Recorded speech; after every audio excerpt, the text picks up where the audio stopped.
Fala aí, pessoal, aqui é a Ana Baroni com mais um episódio de Espiritismo em Cena. Essa série que a gente responde as dúvidas com base no Espiritismo, mas quando a gente assiste aquela série, aquele filme, a gente fica com essas dúvidas, né? Então, eu tô aqui com o Emerson na atividade que vai ajudar a gente a responder essas dúvidas. Tudo bem, Emerson? Tudo bem, Ana? Tudo bem a vocês, espectadores? Qual será o filme de hoje?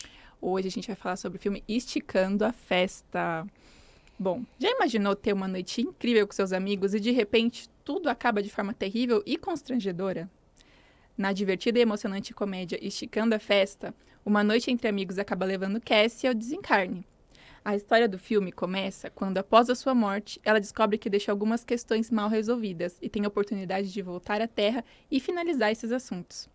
Então vamos para as perguntas. Mas eu vou avisar para vocês que nossa conversa aqui pode conter spoilers. Então, se você não assistiu, vai lá, corre, assiste e depois você vem para cá, tá bom? Então roda a vinheta.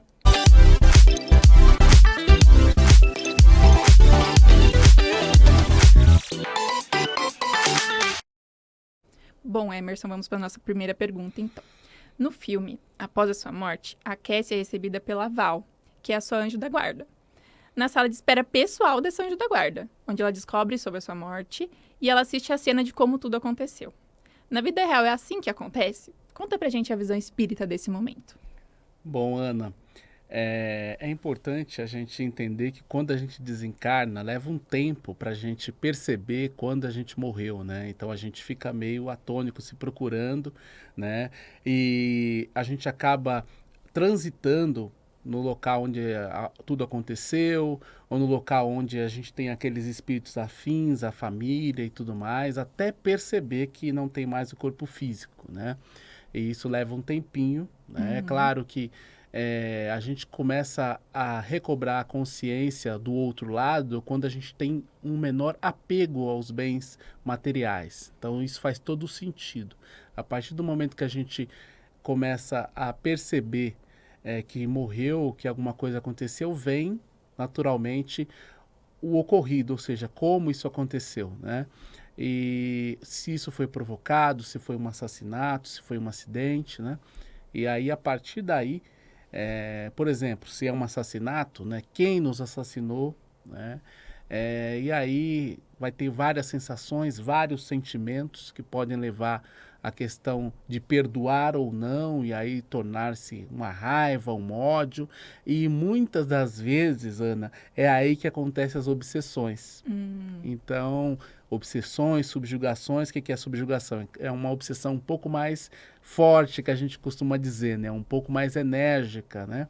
Onde o espírito não admite o perdão de forma alguma e quer fazer o mal ou dar o troco ou algo pior à pessoa que ocasionou a morte enquanto encarnado. Então, é uma reflexão bem profunda, mas leva-se um tempo, né? É Uhum. claro que o filme ele traz algumas questões um pouco mais tranquilas, É uma né? comédia, É né? uma comédia, Aham. né? Por exemplo, mostra algumas coisas que é importante falar, que a gente muitas vezes é negligente em algumas coisas de nossa vida. Então, olhemos um pouco para isso, né? O trabalho, somente só o trabalho, e a vida pessoal, e a família, né? E os Uhum. amigos, né? E praticar o amor e a caridade. Em que hora a gente faz isso? Então, embora seja uma comédia, Ana, são reflexões que a gente vai tendo ao longo do filme. Ah, legal. Então vamos para nossa segunda pergunta. Na sua sala de espera pessoal, Cassie descobre que terá 5 dias para resolver todas as questões mal resolvidas na Terra. Mas agora, Emerson, o que acontece quando deixamos as questões inacabadas na Terra? Nosso espírito volta para resolvê-las?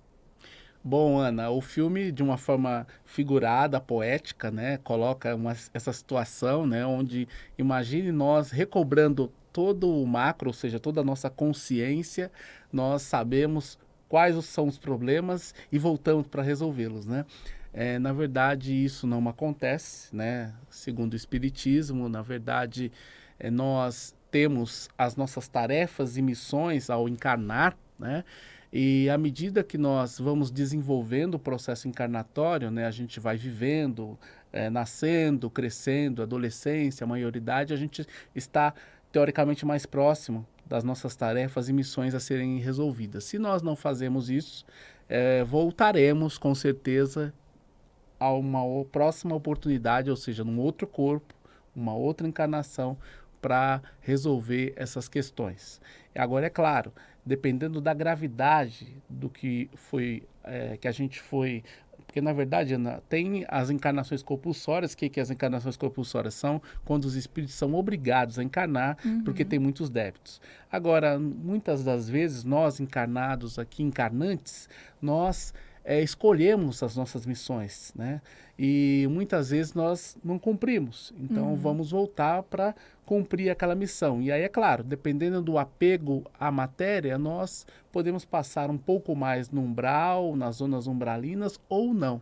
Então, vai depender muito dessa questão do apego, como a gente lidar com isso, e se a gente não cumpriu absolutamente nada, né? Se a gente cumpriu 50%, 60%, ou seja, a gente já caminhou Alguma coisa, alguma né? coisa. Isso é importante. Sim, sim, verdade. Bom, durante o filme, nós vemos que a personagem principal leva para o seu pós-vida sentimentos como muita raiva, como muita mágoa. E muitas vezes a gente fica preso nos sentimentos, né, ruins desse jeito. Esses sentimentos negativos nos acompanham após o desencarne? A gente consegue lidar com eles em vida para não levar para o desencarne? Acho que é melhor, né? Com certeza, Ana. Mas se tem uma coisa que nos acompanha, Ana, é justamente o conhecimento que a gente adquire e os sentimentos. Ou seja, sejam bons ou ruins, é isso que nos acompanha, é isso que nos leva, né, a viver tanto na matéria quanto do outro lado, né, no mundo espiritual. Então, é importante a gente sempre cultivar pensamentos e sentimentos positivos, né? O pensamento também nós levamos, né? Então é importante sempre coisas positivas. Se ela tem muita raiva, muito ódio, isso não é bom, né? Porque vamos pensar que se ela fosse assassinada por alguém, né? Fatalmente, com esse ódio, com essa raiva, ela obsidiaria alguém que a assassinou, né? Ou que foi o culpado do desencarne dela. Então, é importante a gente sempre manter pensamentos positivos, né? A raiva, ela nos leva à obsessão, faz com que a gente demore a enxergar o caminho que realmente o espírito precisa enxergar para voltar de novo a objetivar uma encarnação posterior e continuar a missão, né? Às vezes a gente fica com tanta raiva, tanto ódio, Ana, que a gente demora para recobrar, né, para voltar, né? Tem um tempo aí, né? E esse tempo a gente vai perdendo, né? Sim. Então é importante a gente sempre procurar cultivar pensamentos e sentimentos positivos e perceber que tudo que nós levamos, né, ou trazemos, ele reverbera a favor ou contra nós. Acho que no caso da Cassie, a maior missão dela nesse quesito é perdoar a mãe, né? Porque ela tem guarda muita mágoa da mãe. Então, ela quer perdoar a mãe nesse período que ela tá resolvendo as questões dela para ela poder seguir em paz, não é mesmo, Emerson? Bom, não por acaso, né? Ela tem que perdoar a mãe, né? Esse é o exercício, esse é o processo que ela está inserida, né? Sim. E muito provavelmente em vidas passadas foram inimigas, né? Então, tem uma dificuldade de relacionamento ali, né? Então, como fazer com que as coisas caminhem? Mas eu não vou falar muito do filme, não, porque senão vocês não vão assistir. Então vamos para a nossa última pergunta. Quando a Cassie retorna à Terra, ela não é vista e nem ouvida por ninguém. Na vida real, sabemos que existem vários espíritos ao nosso redor o tempo todo, embora a maioria de nós não consiga vê-los ou ouvi-los. No entanto, em algum momento do filme, Lisa começa a ser capaz de se comunicar com o espírito de Cassie. Lisa é a melhor amiga da Cassie. Por que algumas pessoas conseguem ver ou ouvir os espíritos à sua volta e outras não?